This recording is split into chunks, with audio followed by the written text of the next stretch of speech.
Olá, voltamos com o programa Mulheres por Democracia e Direitos.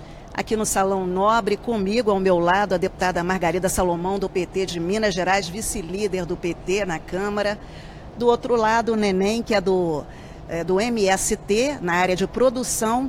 E a Maíra, que é jornalista, Mayra Lima, né? Que é jornalista e vai participar conosco. Bom, nós vamos começar conversando. Deputada, a senhora estava acompanhando aqui, outras deputadas conversando comigo, a respeito da mulher no poder. Eu queria, antes de tudo, saber da opinião da senhora. A senhora acompanhou, né, o golpe destituído aí, a presidenta eleita Dilma Rousseff. Qual é a análise que a senhora faz desse golpe, que foi a primeira parte do golpe, e vem acontecendo ao longo de quase 2 anos aí, com vários retrocessos, principalmente para nós mulheres? Ivana, um prazer muito grande estar aqui com a Neném, com a Mayra, conversando com vocês que estão aí nos ouvindo. E eu queria dizer o seguinte: quando se trata desse tema mulher e o poder, nós no Brasil primeiro temos que falar assim, a mulher fora do poder. Porque, inclusive, nessa excepcionalidade histórica, que foi a eleição da presidenta Dilma, por 2 vezes, nós tivemos que enfrentar uma ofensiva, que é uma ofensiva profundamente antidemocrática, mas que não devemos deixar de reconhecer, teve também um caráter profundamente machista. Cobrava-se da presidenta Dilma como não se cobra de homem nenhum. E a falta de respeito, os comentários sobre aspectos que só são discutidos na política quando a mulher está no centro, aparência, temperamento, ninguém discute a feiura do Temer, embora ela seja, vamos dizer, aparente, né? Inclusive tema de carnaval, como o vampirão neoliberal, inspirado profundamente. Mas ele não é rejeitado por conta da sua aparência. Mas no caso das mulheres, discute-se a aparência, discute-se a vida pessoal, discute-se o temperamento, discute-se se a Dilma devia ou não devia ter um namorado, umas coisas ridículas. Então é necessário dizer que esse golpe, que foi contra todos nós, não foi um golpe contra a Dilma, tanto assim que somos nós quem estamos pagando a conta. Esse golpe tem um caráter profundamente machista, revelado agora, por exemplo, nesse governo Temer, que é um governo sem ministra, um governo que acabou com a Secretaria Especial das Mulheres, um governo que tem uma pauta contra as mulheres, porque todas as vezes que você tem políticas de contenção social, como no caso dessa emenda do fim do mundo, a emenda constitucional 95, quem é que está sendo diretamente afetado por isso? As mulheres, em primeiro lugar.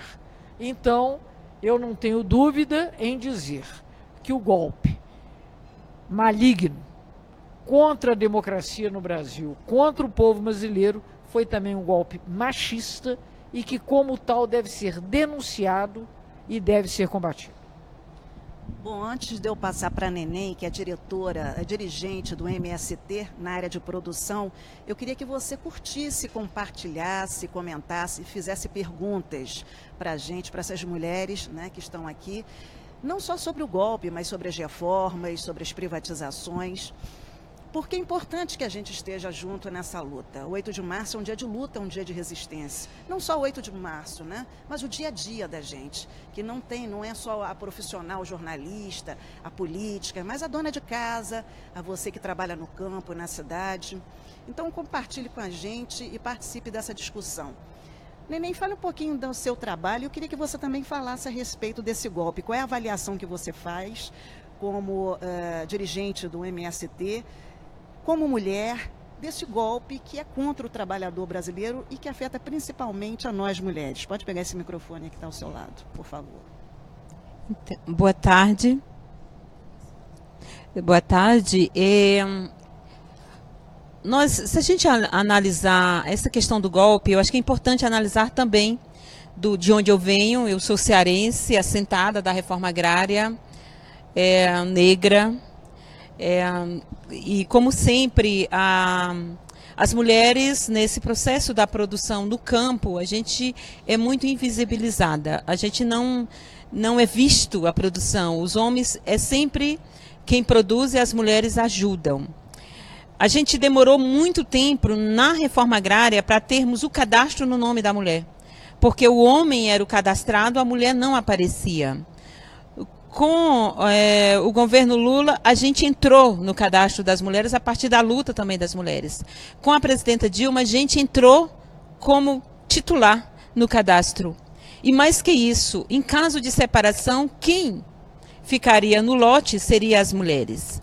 Mas nós também estivemos conquistando o campo como aposentadoria com 55 anos, ganhando aí uma diferença da reconhecimento do trabalho das mulheres que tem, a gente fala às vezes em tripla jornada, mas é muito mais que isso, se contar com tudo aquilo que a mulher trabalha, mas nós tivemos acesso de outros espaços, por exemplo, as mulheres acessar o processo da produção e da discussão da alimentação saudável, o trabalho do também fazer a alimentação saudável, como é que isso também é debatido, é discutido sobre isso, mas nós acessamos outras políticas, como o PENAI, o PAA, várias outras políticas, habitação, assim, ampliamos o processo do acesso à habitação no campo, e então a gente adquiriu, de certa forma, uma melhor qualidade de vida, nós mulheres camponesas, assentadas ou não. O que acontece com o golpe? Logo em seguida o golpe acaba-se com o Ministério do Desenvolvimento Agrário. Então ele passa de deixar existir. Mas ele também vai acontecendo com os cortes gerais. Por exemplo, nenhuma mulher agora, nos últimos, foram contratadas do ponto de vista do fomento mulher, que é um acesso a um crédito inicial para se iniciar o processo da produção, que foi também uma conquista que aconteceu no governo Dilma, que foi ter esse crédito inicial para as mulheres começassem a produzir. Não tem nenhum crédito, nenhum recurso, no orçamento não existe para obtenção de terra. Hoje, se você for olhar, o que tem lá? Né? Comparado o orçamento de hoje com o orçamento de 2015, nós tivemos um corte da reforma agrária em torno de 96% dos costes, se a gente compara com em 2015. Saiu nessa semana, agora dia 28 de fevereiro, uma portaria que fez a liberação de casas para habitação no meio rural. Não tem nenhuma casa para a construção dos assentamentos que estão lá coordenados por MST. Ficamos mapeando nesses dias o que está acontecendo, porque não tem assim, um corte geral do ponto de vista do orçamento para a obtenção de terra, mas o mais grave que está acontecendo, que as mulheres camponesas estão debatendo contra isso, que é o processo de privatização das terras dos assentamentos. Essa nova lei, a 13.465, que é a lei que fala regularização fundiária rural e urbana, por o nome já diz, ampla, ela regula a grilagem de terra, mas ela também entra no processo de privatização dos assentamentos. Se a gente lembra bem o que o ministro da Casa Civil anunciou, que os números da reforma agrária, o que foi os números que ele anunciou? 96 mil CCU, contrato de concessão de uso, que é uma folha imprimida levada para o assentado assentar, e 26 mil título de domínio entregue. O que é isso, 26 mil títulos? É 26 mil famílias que deixaram de ter acesso às políticas de reforma agrária, porque agora voltaram a ser abandonadas e perdendo o seu direito. E com isso tudo, a gente tem aí a reforma da Previdência, uma ameaça constante, e todos os outros cortes que nós estamos tendo no processo, então, que atinge, de fato, aos trabalhadores e trabalhadoras de modo geral, mas principalmente às mulheres. Mayra, a cada dia um retrocesso, políticas que eram para nós, mulheres, nos governos do PT, acabaram nesse governo golpista de Michel Temer. Qual é a avaliação que você faz como mulher, como jornalista, da situação que a gente vivencia hoje, em pleno século XXI? Boa tarde a todos e a todas, deputada Margarida, Ivana e Neném.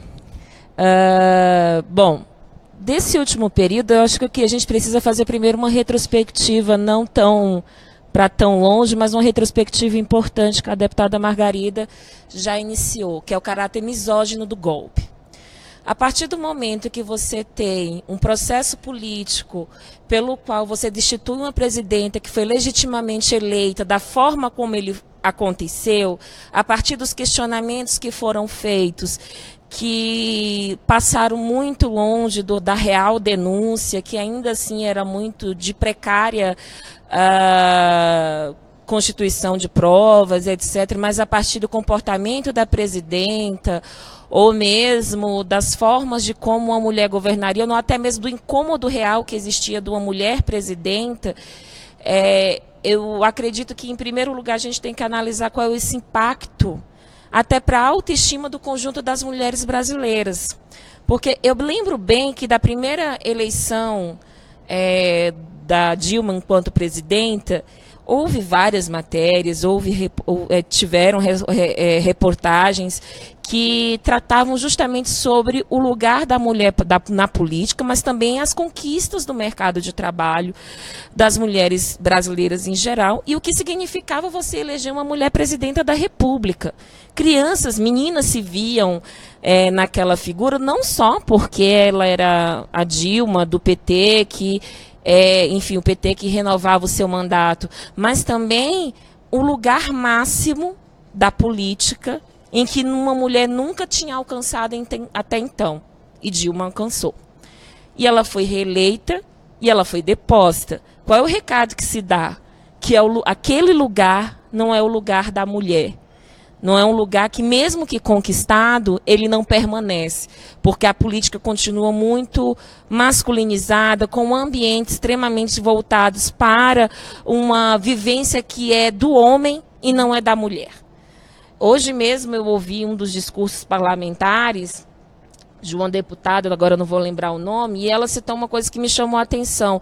O ambiente da Câmara dos Deputados, ela usou a palavra amigável, mas não é um ambiente que, por exemplo, faça com que a mulher tenha ganas para se candidatar. Primeiro passa pelo filtro dos partidos, né?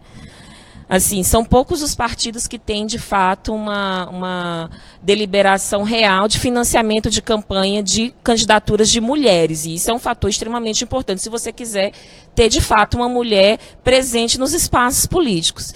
Segundo, a vida em Brasília, se a mulher, por exemplo, for mãe de família, ou se ela tiver outros planos para aquém do convívio das madrugadas das votações aqui, se torna um ambiente extremamente hostil também para a mulher, sem falar que a maioria das decisões elas são feitas em espaços bastante masculinizados, em que a própria presença da mulher é vista como uma questão preocupante, ou assim, é estranho você estar aqui no nosso ambiente. Não sei se a deputada concorda comigo. Com toda certeza. Cada vez que eu entro ali, eu vejo o olhar curioso do segurança procurando meu brochinho.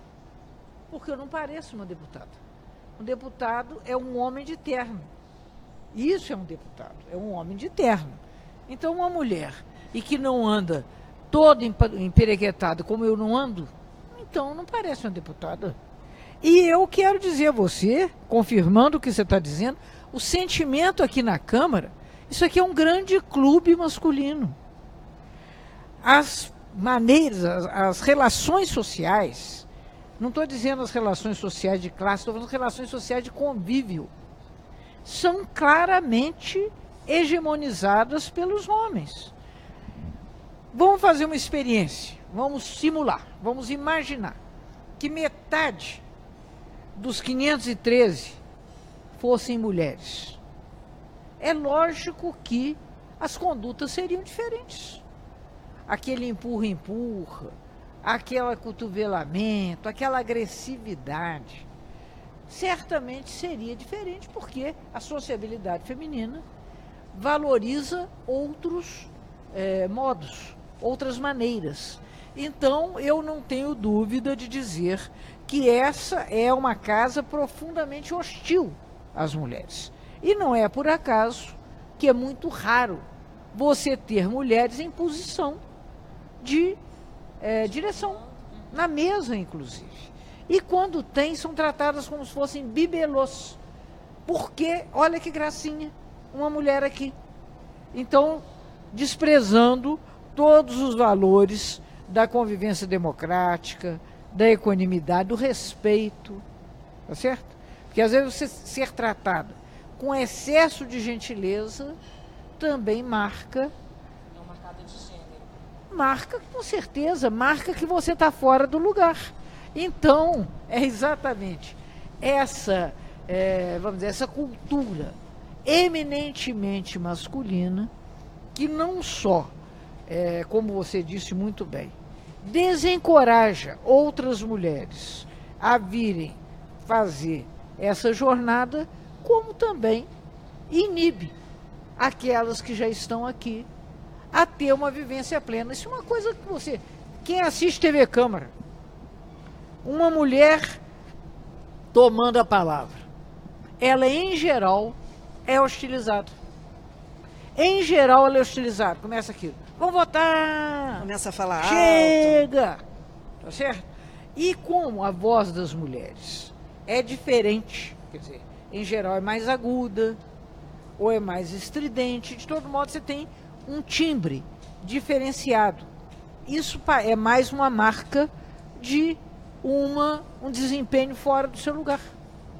Então, nós vivemos aqui uma situação em que as mulheres que estão aqui, elas têm que cavar a sua sobrevivência política com muita dificuldade.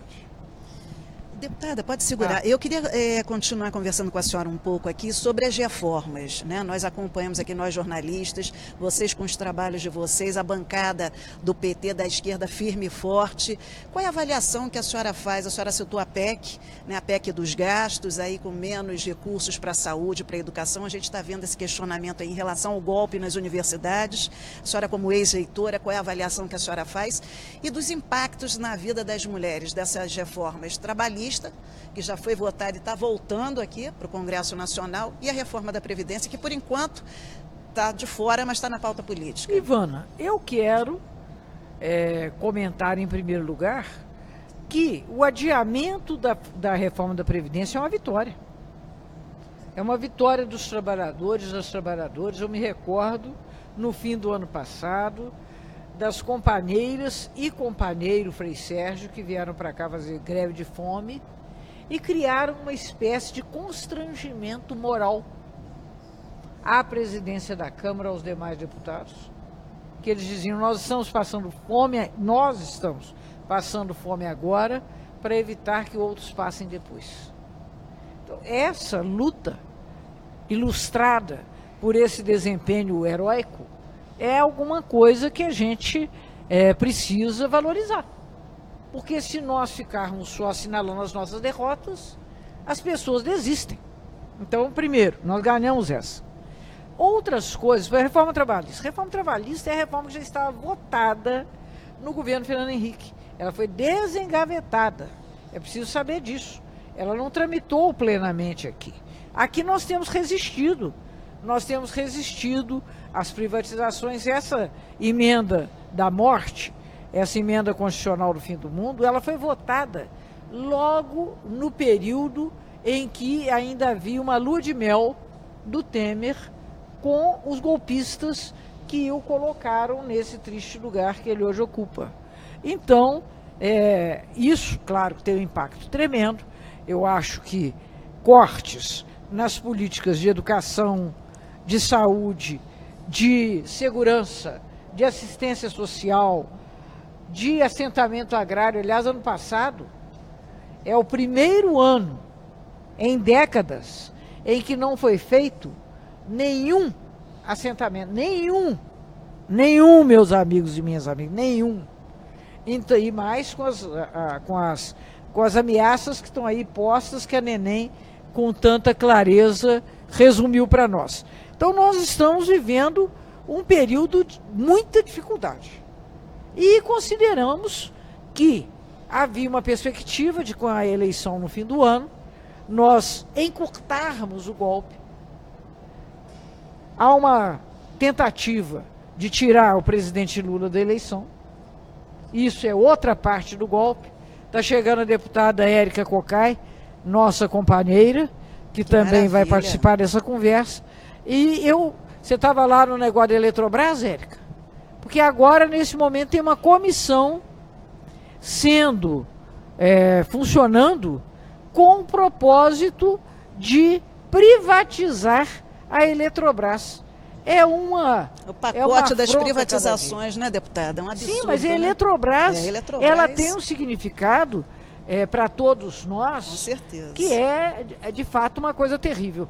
Vamos ouvir a Érica, Ivana, porque ela tem notícias aí para nós. A deputada Érica Cocai, vamos falar aqui com a deputada, né, que em função de vários acontecimentos também, agendas e tal, ela teve que se ausentar, ela veio, chegou e voltou.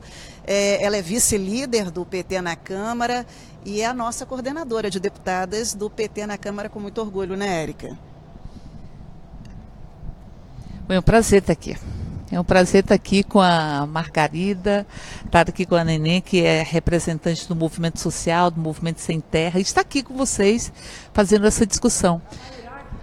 Nós tivemos uma vitória grande hoje, porque eles queriam instalar uma comissão para discutir a privatização da Eletrobras, num PL, e essa comissão, ela substitui muitas comissões. Quando você tem que ter várias comissões para dar um parecer de mérito, você pode criar uma comissão especial. Era o caso desta comissão. Só que o regimento é muito claro. Para que você possa, instalar uma comissão especial, você tem que ter pelo menos metade dos membros da comissão especial pertencente às comissões permanentes que teriam que dar o parecer. E as comissões não estão instaladas. Então o PT fez essa questão de ordem e nós conseguimos suspender a instalação da comissão para discutir a privatização da Eletrobras. Eu digo isso porque nós estamos vivenciando um período que o Brasil está sangrando muito, o povo brasileiro, muito sofrimento, né? E a democracia muito açoitada todos os dias. E tem razão Simone de Beauvoir quando diz que se nós estamos em uma crise que atinge todo mundo, vai atingir mais as mulheres. Porque as mulheres, né, nós vivemos em uma sociedade sexista, uma sociedade machista, uma sociedade que eu digo não fez o luto do colonialismo, onde os donos da terra também se sentiam donos das mulheres, das crianças. Tanto é que nesse país já foi permitido que os homens castigassem fisicamente suas crianças e as mulheres. E neste país as mulheres já foram consideradas parcialmente incapazes se eram casadas. Ou seja, algumas das suas atividades só poderiam acontecer se tivesse a permissão do homem. Em 1940, as mulheres no Brasil só podiam praticar o esporte que fosse autorizado pelo Ministério do Desporto. Um dos primeiros times de futebol feminino, em Araguari, Minas Gerais, foi proibido de jogar por decisão judicial. Então, veja, isso é um processo de desumanização dos mais profundos. Porque se a gente não é dona de nós mesmas, nós não vivemos a nossa humanidade. O ser humano é o único ser que pode transformar a realidade, tendo consciência dela. Pega a vida pelas mãos e transforma. Isso é ser sujeito. E quando você tira da mulher a condição de ser dona da sua fala, porque eles querem nos silenciar, Margarida sabe disso. Margarida sabe como eles querem nos arrancar os microfones, que nós não possamos ter voz. Isso aqui, é um horror. Exatamente. E ao mesmo tempo não somos donos do nosso corpo. Homem nasce, o corpo é dele. Mulher, a gente luta todo dia para o nosso corpo ser nosso. Temos 500 mil estupros, se imagina, todo ano no Brasil. Então, portanto, a gente luta todos os dias para o nosso corpo ser nosso, para que nós não sejamos vistas apenas como útero, como os fundamentalistas nessa casa querem nos ver. Nós não somos pessoas. Portanto, dane-se a mulher, se uma gravidez lhe levar à morte, porque ela não tem o direito de decidir sobre isso, que é a lei que eles querem modificar, através de uma emenda constitucional, numa verdadeira fraude, a lei que assegura que a mulher possa interromper a gravidez em casos de violência sexual e em casos também do risco de morte, a PEC 181. Esses são os ataques, mas não são só esses. Quando eles tiram a discussão de gênero dentro da escola, proíbem, eles estão criando uma sociedade onde haja uma concepção de que gênero feminino é inferior. Porque a gente não é discriminada porque nasce mulher, não. A gente é discriminado porque se construiu uma condição ou um arcabouço cultural, uma concepção de gênero, de que o gênero feminino é inferior ao gênero masculino. E eles querem tirar essa discussão dentro da escola. Então, eu só queria dizer que é muito importante que estejamos fazendo esta conversa, esse bate-papo, essa roda, porque a gente não vai avançar na construção de direitos se não avançarmos na igualdade de direito entre homens e mulheres. Essa não é uma reivindicação menor, não é uma luta menor, não é cereja de bolo, nem chantilly de café. Esta é uma luta estruturante. E sabe por quê? Porque, veja, se nós não conseguimos romper a desumanização que atinge mais da metade da população brasileira, que são as mulheres, que são vítimas de violência, que é arrancar elas delas mesmas, vão sendo arrancadas aos pedaços e virando espelho do desejo do homem. Se nós não rompemos com isso, a gente não vai romper com a desumanização que assassina 62 mil pessoas todos os anos. Portanto, não tem mais espaço para acontecer o que aconteceu na Revolução Francesa, que a Revolução avançou nos direitos e decapitou as feministas que queriam colocar na pauta da Revolução a pauta de equidade de gênero. Hoje, ou a gente avança na equidade de gênero, no rompimento desta desumanização, que faz com que nós tenhamos 62 mortes, porque antes de haver a morte literal, há a morte simbólica. O outro não é outro, ele é inferior, ele não existe para que possa ser morto. Hitler fez isso com os judeus, fez isso com os comunistas, desumanizou judeus, comunistas, ciganos, testemunha de Jeová, para poder literalmente assassiná-los. Então, portanto, é uma discussão estruturante. E aí, dia 8 de março, é para luta. Porque os homens também querem se apropriar do dia 8 de março. Aí eles acham que pode nos encher de botões de flores. Nós adoramos flores. Adoramos receber flores. Mas querer dizer Feliz Dia das Mulheres e querer silenciar as mulheres, que não tenha pauta de mulheres, que as mulheres não sejam representadas nos espaços de poder, e ser autor da violência contra a mulher, é cinismo demais. Nós queremos, no dia 8 de março, que nós possamos lembrar a luta das 129 mulheres nova-iorquinas e possamos transformar o 8 de março em um extrato do que são todos os dias das nossas vidas. Um dia de muita luta. Os homens querem se apropriar para reduzir a importância do 8 de março. 8 de março, as mulheres lutavam para ter acesso ao seu próprio tempo. Veja como a luta é atual, né?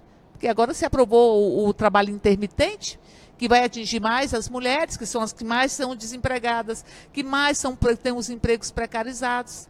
E o trabalho intermitente é um pouco dizer, o teu tempo, trabalhador, o teu tempo não é teu, é meu, pertence ao patrão. Foi contra isso que as mulheres lutaram no dia 8 de março de 1857, em Nova York, que deu origem ao Dia Internacional das Mulheres. Muito bem. Érica, um prazer muito grande estar aqui com você, ouvindo o seu discurso tão qualificado. Eu acho que esse ponto é muito importante. A questão do patriarcalismo da sociedade brasileira, que é estruturante. Essa é uma sociedade que é patriarcal e racista. Essas duas coisas têm que ser consideradas quando se discute classe social no Brasil. Se você não levar em conta essas duas dimensões, você não vai conseguir enfrentar a opressão, que é uma opressão racista e é uma opressão machista. Então, essa questão de inibir a voz, praticar essa violência simbólica, que é evitar que no espaço de formação, que é o espaço da escola, e é preciso lembrar que a Constituição brasileira diz que a educação é uma tarefa da sociedade com a família. Nós hoje vivemos uma espécie de cerco dessa tese. As pessoas defendem que as famílias possam definir como seus filhos sejam, como se os seus filhos lhes pertencessem. No entanto, seus filhos são cidadãos e cidadãs livres. E é por isso que a razão social deve preceder e deve prevalecer sobre determinações internas da família, que são em geral de cunho patriarcal. Então acho que essa é uma grande luta a ser travada. Nós aqui, cada vez que entramos no plenário, nós realizamos uma luta de resistência, porque já somos deslegitimadas por sermos mulheres. Eu tive a oportunidade de falar da adversidade que há em uma mulher usar a voz, porque até a sua voz é tema de desqualificação, não é verdade? Então, nós vamos prosseguir nisso, porque estamos convencidas que essa é uma luta justa e é uma luta que há de ser vitoriosa, por dura que ela seja quando a travamos. E eu vou ter que terminar aqui a minha intervenção, pedir a Mairá que assuma o meu lugar aqui, com muita capacidade, e continuar conversando como vínhamos antes. Um prazer muito grande, viu, Neném? De estar aí junto com vocês. Considero que o MST é uma das coisas mais valiosas que tem hoje para o povo brasileiro. Antes da sua saída, eu gostaria, como a senhora colocou antes, a PEC dos cortes, ela traz uma grande ofensiva para as mulheres. Porque ela, por exemplo, ela corta, congela em 20 anos os salários, e os municípios, eles estão cortando aonde? Por exemplo, aconteceu um fato no município do Ceará, em que foi cortado o salário dos professores.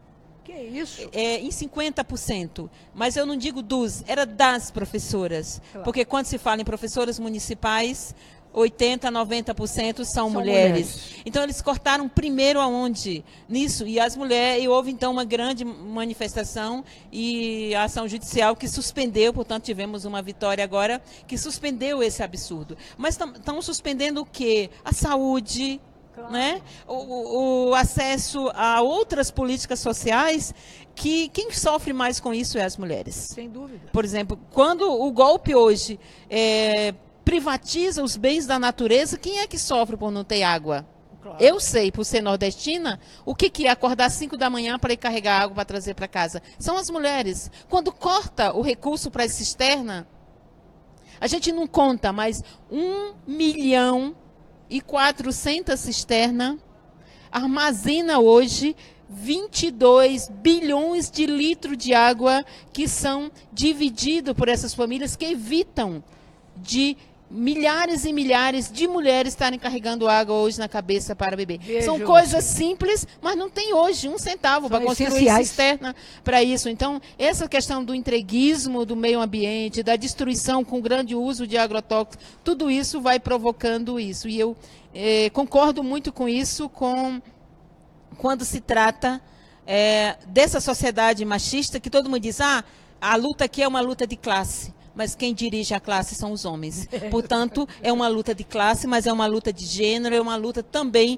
da gente estar ocupando e defendendo esse nosso espaço nessa sociedade. Portanto, eu acho importante que a gente discuta isso. Nós, as mulheres do MST, iniciamos a nossa mobilização dia 13, vamos até o dia 20, em função da privatização da água, em função da privatização da energia, que nós vamos estar entrando e somando na luta e trazendo o tema: quem não se movimenta não sente as correntes que as prendem. Porque nós trazemos isso da Rosa, nos 100 anos da Revolução Russa, trazemos aí também essa presença das mulheres, esse chamado que a gente precisa se movimentar, porque o golpe foi contra a presidenta Dilma, mas que se representava, como a Mairá disse, como a senhora também colocou, e a deputada também colocou aqui, é um golpe também nas mulheres, é um golpe no sentido da classe trabalhadora, mas principalmente das mulheres nesse país. Muito bem, um privilégio ouvir a sua fala tão articulada e tão lúcida. Então eu deixo vocês aqui, Mairá. Eu queria agradecer a participação da deputada Margarida Salomão, do PT de Minas Gerais, nesse debate tão importante, convidá-la para os próximos debates, para que a gente possa discutir cada vez mais o papel da mulher na sociedade, em pleno século XXI, e que a gente possa ser respeitada cada dia mais. Muito obrigada, viu, deputada? Eu só queria, antes da Margarida sair, agradecer ao povo de Minas Gerais, porque ofertou para o Brasil um mandato da qualidade do mandato da deputada Margarida Salomão. tanto do ponto de vista da reflexão sobre o momento que nós estamos vivenciando. Enfim, Marx dizia assim, os filósofos já interpretaram o mundo, agora trata-se de transformá-lo. E nós estamos vendo que é preciso estar interpretando sempre o mundo. Porque, enfim, considerando o que Marx dizia, que é preciso transformar. Mas cada dia que passa, a gente precisa de refletir mais, porque senão é uma velocidade muito grande e muito superficial, as relações são muito superficializadas, que é uma relação muito pautada pelo consumo, né? Que vai atingir mais as mulheres. Então, agradecer ao povo de Minas Gerais que nos assiste nesse momento, o mandato da Margarida Salomão. Nós temos uma bancada excepcional. E para a gente finalizar, já que a deputada está de saída, e a deputada Érica Cocai também tem suas atividades, e a Neném deve estar também, eu queria agradecer muito a participação da Mairá também, comigo aqui como jornalista, colega jornalista. Chega aqui, Mairá. E assim, como Mairá vai substituir a deputada. E Érica, para a gente finalizar, eu queria que você comentasse. Foi uma pergunta que eu fiz. A gente já falou sobre golpe, sobre a mulher no poder, né? Você é uma mulher lutadora. E como é que você vê esse impacto das reformas? Você já falou de uma certa forma, mas assim, a necessidade da gente lutar, continuar nas ruas, essa marcha, a importância da marcha no dia 8 de março, que você fizesse esse chamamento, para que você que está aí nos assistindo, você participasse conosco dessa luta, porque você não está lutando pelas mulheres, você está lutando pela sua mãe, pela sua prima, por você, pela sua vizinha, né? E homens também, tem que estar unidos a gente, pela sua filha, entendeu? Então eu queria que você falasse para a gente finalizar essa roda de debate, de conversa, sobre a importância da mulher estar no poder, sobre o golpe, a avaliação que você faz, fechando aí a questão das reformas, tanto da Previdência como a trabalhista. Eu penso que as duas reformas, a da Previdência e da trabalhista, primeiro elas acontecem para que quem lucra nesse país continue lucrando. Se a gente imaginar assim, que o Banco Itaú teve 24 bilhões de lucro, e se a gente pensar que a maior parte das ações estão na mão de duas pessoas, e que o presidente do Banco Central foi o economista-chefe do Banco Itaú, e que o ministro da Fazenda é o segundo maior acionista pessoa física do Banco Itaú, nós vamos ver uma injustiça profunda nesse país. Por quê? Porque aqui no Brasil não se taxa os dividendos, juros e dividendos, lucros e dividendos, não se taxa. Só tem o Brasil e outro país entre os 70 países pesquisados que não taxam os lucros e dividendos. Significa que esse lucro que vai para essas famílias, ele não tem taxação. Agora pense no que como você é taxado quando você compra um pacote de biscoito, que tem um imposto que você nem vê. Você está pagando imposto sem ver. Como você é taxado no IPTU, como você é taxado no imposto de renda. Quem ganha mais do que por volta de R$5.000 já tem que pagar imposto de renda. Então veja, aqui no Brasil você taxa o consumo que leva a maior parte da renda da população pobre do Brasil e também o trabalho. Então, veja, isso é muita injustiça que há nesse país. As duas reformas, elas foram feitas para continuar mantendo esses lucros. Para manter esse Banco Itaú, que teve 24 bilhões de lucro, ele é um banco que teve uma anistia de 25 bilhões do governo. Se você ver o Refis, que o governo renegociou as dívidas, que já estão tudo devendo de novo, grande parte dos que renegociaram suas dívidas já estão devendo, porque sabe que este governo amanhã vai anistiar de novo a dívida. Mais de 220 bilhões que foi refinanciada dessa dívida, por volta de 140 bilhões está na mão dos bancos. Então este governo. Estas reformas penalizam os trabalhadores e penalizam o povo, tanto a da Previdência contra a trabalhista, para manter outro lucro. Por que não taxa os dividendos? Por que não taxa o patrimônio nesse país? Por que só quem paga imposto de verdade? Por que você paga mais imposto, proporcionalmente, nós, trabalhadores, do que um banco? O banco paga menos imposto que a gente. Então, veja, esse país que eles querem manter. E óbvio que ele vai oprimir mais as mulheres, que é o segmento mais oprimido. Como aqui disse, há uma luta de classe, eu não tenho dúvida, uma luta de trabalhadores contra a classe dominante, com a classe dos explorados, trabalhadores, mas existe um machismo e um sexismo que faz com que milhões de mulheres, independente da classe social, inclusive, tenham medo de voltar para casa, porque serão vítimas de violência. Hoje, nós tivemos um caso de um trabalhador, né, que ele promovia uma profunda violência contra a sua própria mulher. Esse sexismo, esse machismo. É óbvio que as mulheres, que você tem uma sociedade de classe e que o golpe foi para nos lembrar que esses que estão dominando querem continuar dominando. Mas neste quadro, as maiores desempregadas são as mulheres, a maioria das pessoas desempregadas são as mulheres. O golpe desempregou, tirou do trabalho formal e tirou mais as mulheres. Os menores salários são das mulheres. O trabalho intermitente atinge mais as mulheres. E por aí você vai vendo que existe um recorte de gênero e existe um recorte étnico, que as mulheres negras ainda sofrem mais do que as mulheres não negras. E por fim dizer que tem toda uma opressão, mas tem instrumentos de dominação que são muito invisíveis, eu diria. Um deles é a culpa.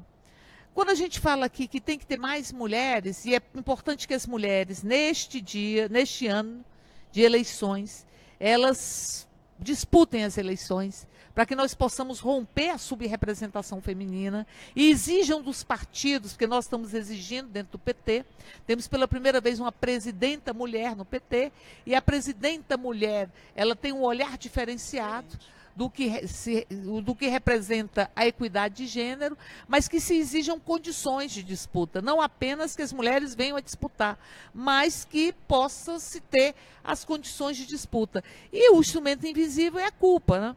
A culpa, os homens culpam as mulheres porque elas sofrem violência.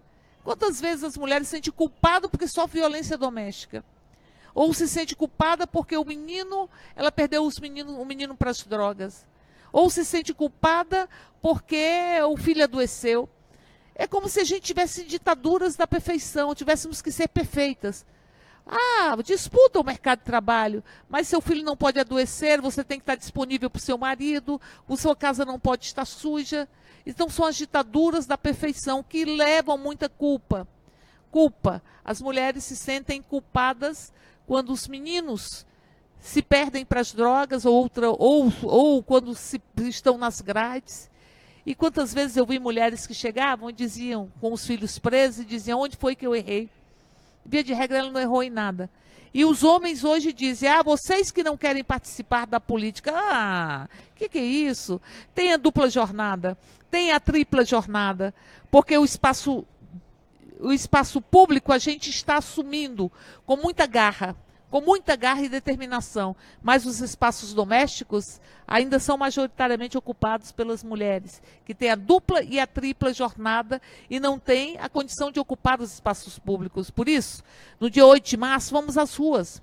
Vamos às ruas contra o golpe, pela democracia. Vamos às ruas contra essa misoginia que está instalada com o sorriso estampado no Palácio do Planalto. Palácio do Planalto é misoginia pura. Misoginia, uma das primeiras coisas que eles acabaram foi com as políticas para as mulheres. Nós tínhamos 200 ações no governo Dilma para a igualdade de direitos entre homens e mulheres, fruto das conferências de mulheres. Foram as primeiras que foram extintas. Por isso, mulheres, no dia 8 de março, e em todos os dias, mas particularmente no dia 8 de março, nós vamos dizer, com licença, moço. Com licença, moço. Nós somos mulheres. Temos compromisso com a coragem, com a verdade. Vamos fazer com que as nossas vozes possam ser escutadas. E vamos, todos os dias das nossas vidas, dizer não. O não é não. Quando você não quer uma relação, é não. E o não não é o homem que vai dizer se o não é não. Não, moço, é não. Porque o nosso corpo é nosso. Nosso corpo não é seu. O nosso desejo não é seu. A nossa fala não é sua. Não, moço. Não é não. E não ao sexismo, não ao machismo. Estamos em movimentos. Eu vou concluir com Rosa Luxemburgo, né, que a Neném falava, a gente só percebe as correntes que nos prendem quando a gente está em movimento.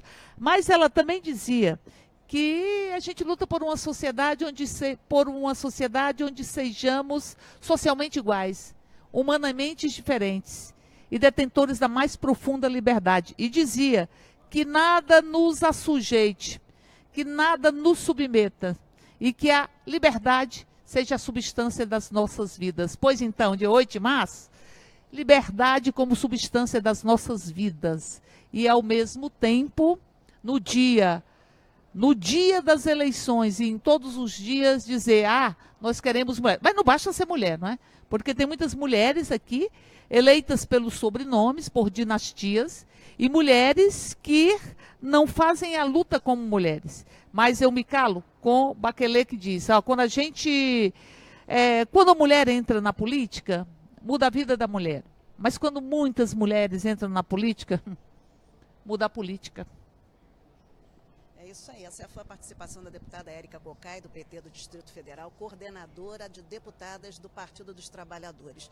Eu queria agradecer nesse clima, a gente termina mais um programa Mulher por Democracia e por Direito. Participe 8 de março, participe no seu dia a dia, lute contra todos esses retrocessos do governo golpista e misógino de Michel Temer. Obrigado, Mairá, pela sua participação no programa, obrigado, Neném, pela sua participação e obrigado, Érica, pela sua participação. A gente vai terminando por aqui. Se você quiser rever o programa, entre no PT na Câmara, Facebook do PT na Câmara e no Instagram. Aliás, é no Twitter. Obrigado pela participação de todos e até amanhã. Amanhã, lembrando a vocês que amanhã nós temos um programa com a deputada Luiziane Lins falando sobre violência doméstica e ideologia de gênero. O programa vai ser nos estúdios do PT. Boa noite para você e até a próxima.